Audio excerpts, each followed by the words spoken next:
Hej, jeg har skrevet et digt, der hedder Mor og datter, og jeg har skrevet det til ære for min mor og til ære for min datter.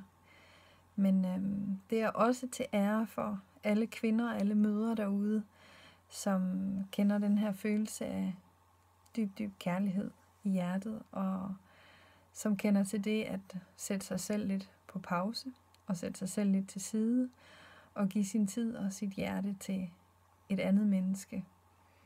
Og til et andet menneske, som på et eller andet tidspunkt vil have brug for at give slip, og gå sin egen vej i livet, og selv blive mor en dag, måske, eller far.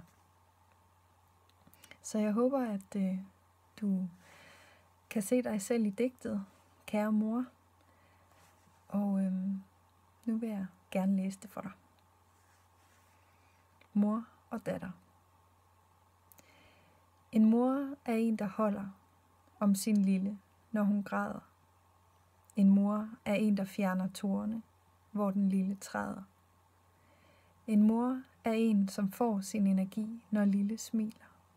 Hun er den, som giver sig væk og næsten aldrig hviler.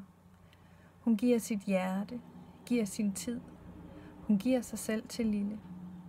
Hun synger sange, ler og leger. Hun taler blidt og stille. Og når den lille vokser og finder sine ben, så græder hun, fordi hun ved, de ikke mere er en. Men inde i en moders hjerte bor en evig lykke, fordi at hun fik lov at følge lilles første stykke. Et stykke, hvor der gødes og sås for alt, som kommer, når efterår bliver vinter og forår bliver til sommer.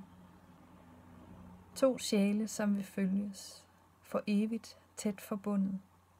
Tusind tak, fordi min sjæl er den, din sjæl har fundet. Vi ses en anden gang. Ha' det godt, og pas på jer selv og hinanden. Og husk dig selv i det at give til hinanden. Hej hej.